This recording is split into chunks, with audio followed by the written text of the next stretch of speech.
Hola,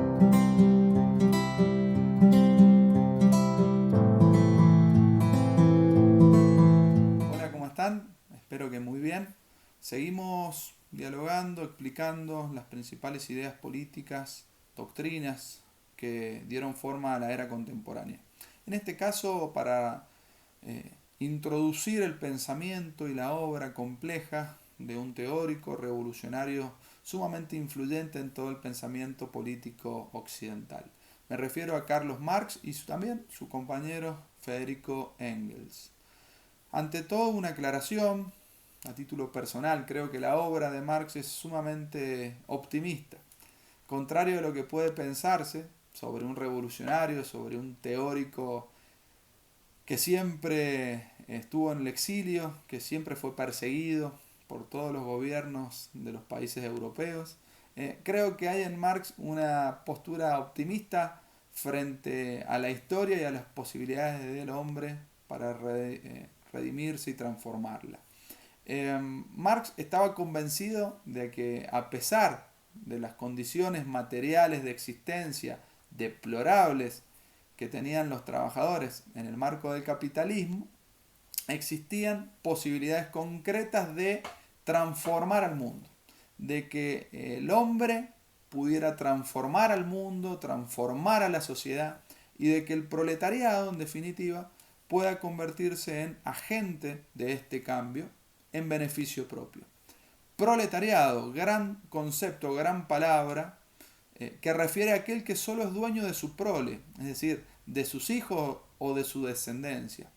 No tiene en propiedad el capital, no tiene en propiedad la tierra, ni los insumos, simplemente tiene a su propia familia, a su propia descendencia, que a su vez es absolutamente necesaria para el capitalista. Es el ejército de reserva de trabajadores de este capitalista.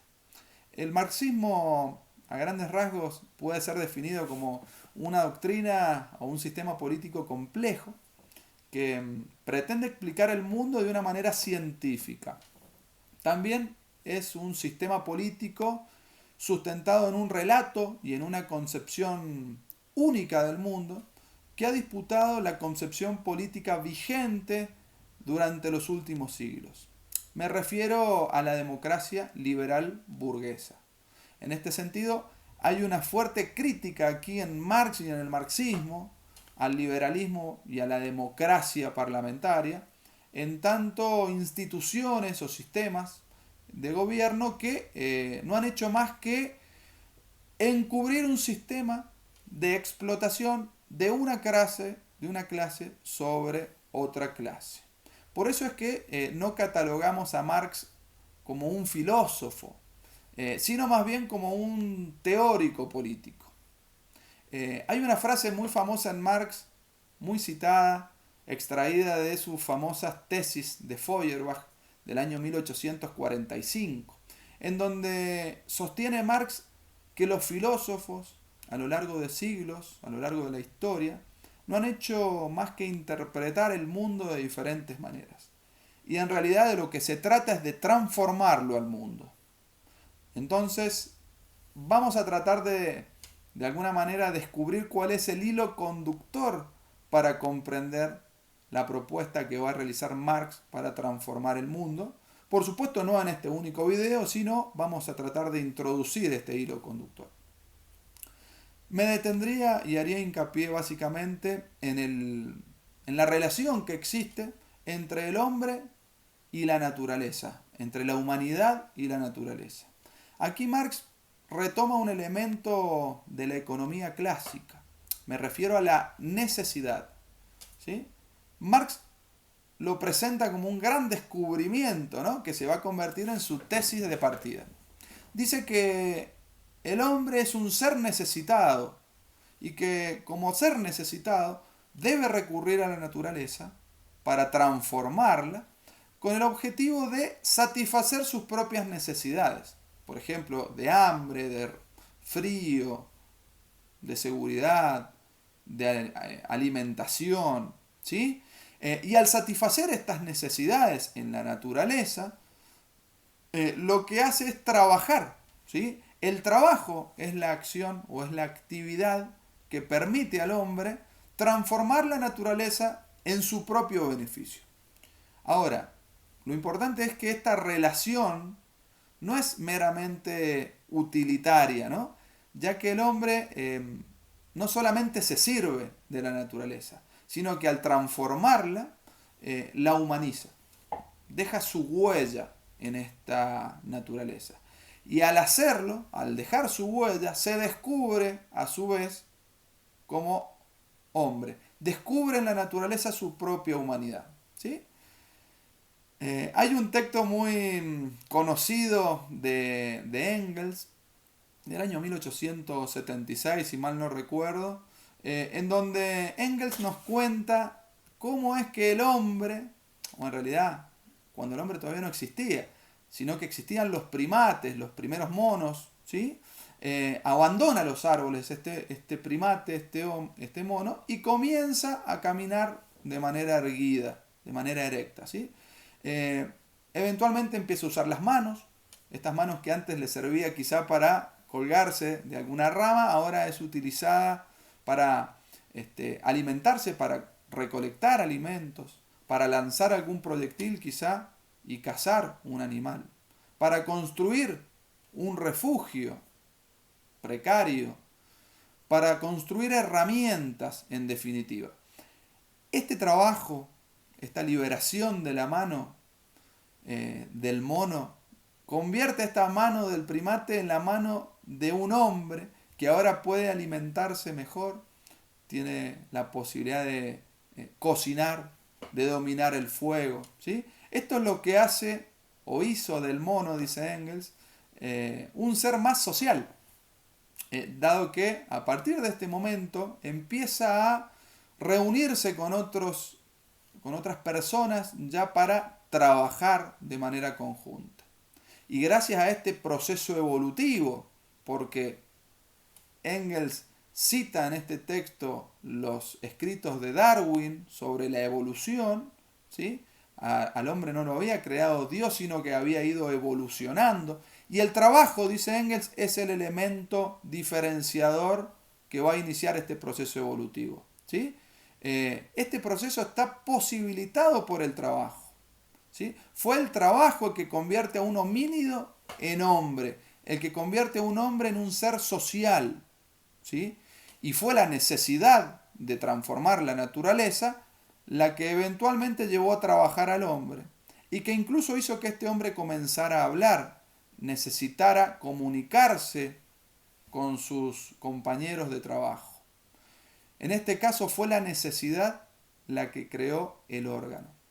Las laringes tan poco desarrolladas de los homínidos empiezan a dar lugar ya a el órgano del habla, ¿sí? Y el lenguaje es fundamental, nos dice Engels, dado que a partir del lenguaje se modifica totalmente el cerebro de los primates hasta convertirse en el cerebro de un ser humano, ¿sí? Luego de esto, claro, con el cerebro desarrollado, empiezan a desarrollarse el resto de los órganos de los sentidos, dice, las artes, las ciencias, la religión, y en definitiva emerge la sociedad civilizada.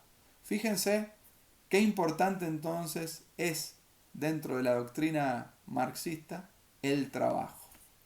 Todo esto, todo este proceso evolutivo que vemos hoy, gracias al trabajo, o mejor dicho, gracias a la necesidad del hombre de modificar la naturaleza para satisfacer sus necesidades. La naturaleza humana de esta forma es fruto del trabajo, ¿sí? Y se ve reflejada en el fruto de este trabajo, es decir, en los bienes que el hombre produce a lo largo de su vida. El problema es, va a decir Marx, es que el capitalismo, como nuevo modo de producción, ha obligado a los proletarios a vender su fuerza de trabajo ¿a quiénes? A los propietarios de los medios de producción. Y al hacer esto, al vender su fuerza de trabajo, los propietarios de los medios de producción se apropian de estos productos que son producidos por los trabajadores, solamente porque son los dueños del capital y además porque compran esa fuerza de trabajo a través de un salario. Un salario. ¿Qué es el salario para Marx? Es básicamente el precio específico que tiene la fuerza de trabajo en un momento determinado. Cuando los propietarios de los medios de producción adquieren a través del salario los productos que produjeron los proletarios, en definitiva los alienan. ¿Sí? Estos trabajadores ya no saben quiénes son, no pueden reconocer su propia naturaleza en los productos que produjeron con el propio trabajo. La fuerza de trabajo, en definitiva, dice Marx, ha sido convertida también en una mercancía más. Y esta es la principal preocupación de Marx. Poner en evidencia esta situación de alienación, de explotación, y hacer todo lo posible por liberar a los trabajadores de esta situación. El concepto de alienación es central. Lo toma de Feuerbach, quien inicialmente lo había aplicado al plano de la religión. Para Marx, en cambio, no tiene que ver con la religión, sino con las condiciones materiales de existencia. La alienación, dice, es un estado de falsificación de lo que se supone que es o debería ser la naturaleza humana. El hombre, las personas, el hombre trabajador, está enajenado porque no es lo que quisiera ser o quiere ser, sino que es lo que otros quieren que sea para que ellos puedan ser. Y todo esto, como les decía, porque el propietario de los medios de producción ha pagado un salario. Y cuando alguien paga un salario, compra la fuerza de trabajo, no por cantidad, sino por un determinado periodo de tiempo. A diferencia de otros modos de producción, por ejemplo el esclavista o el feudal, en el capitalismo lo que caracteriza a este modo de producción es la venta de la fuerza del trabajo, ¿sí? De un proletariado alienado a un capitalista, quien a su vez impregna, genera una ideología, ¿sí? Un velo, dice Marx, que oculta esta situación de explotación del proletariado. Una ideología que es presentada como una falsa conciencia de clase, que Marx dice que se asemeja a un velo que cubre la realidad del explotado. El enfrentamiento de clases para Marx es inevitable, ¿sí? Y no se va a producir sino hasta tanto los proletarios tomen conciencia de clase, es decir, hasta tanto los proletarios comprendan las causas de su alienación y asuman su condición de explotados por este sistema de producción capitalista. En ese momento, nos dice Marx, los proletariados dejarán de ser lumpen proletarios, es decir, desclasados, dejarán de ser una clase en sí, solo visualizada por los propietarios de los medios de producción, pero no por ellos, y se convertirán en una clase para sí. Bueno, seguimos en un próximo video explicando materialismo dialéctico, materialismo histórico. Saludos.